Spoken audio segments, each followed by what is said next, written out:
Hi, praise the lord అందరికి. ఈరోజు దేవుని వాక్యం నుండి యోహాను సువార్త 5వ అధ్యాయం మొదటి నుంచి కొన్ని వచనాలు చూసుకుందాం.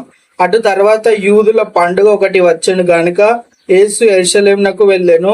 యెరూషలేములో గొర్రెల ద్వారం దగ్గర హెబ్రీ భాషలో బెత్సెదా అనబడిన ఒక కోనేరు కలదు. యాక్చువల్లీ ఇక్కడ ఏం లేకుంటది, యూదుల పండుగ ఒకటి వస్తుంది. యేసుక్రీస్తు యెరూషలేంకి వెళ్తాడు. అక్కడ కోనేరు అని ఒక బెత్సెదా అని ఒక కోనేరు ఉంటది.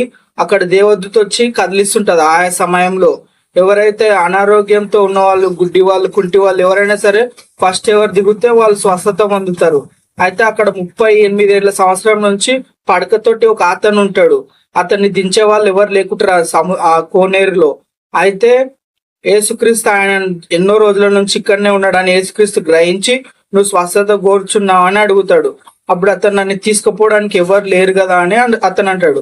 అప్పుడు నీ పరపెత్తుకొని లేవు పో అనేటాలకు అతను పరపెత్తుకొని పోతాడు. అప్పుడు యూదులు చూసి, నువ్వు విశ్రాంతి దినం పరపెత్తుకొని ఎలా పోతున్నావు అంటే, నేను స్వస్థపరిచింది ఎవరు, ఎందుకు పోతున్నావు అంటే, నన్ను స్వస్థపరిచిన ఎవరు నాకు తెలియదని అంటాడు.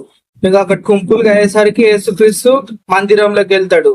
తర్వాత అక్కడ మందిరంలో ఆ స్వస్థత నొందిన వాడిని కలుసుకొని, ఇకను నువ్వు కీడు చేయకము, ఇకను నువ్వు పాపం చేయకము,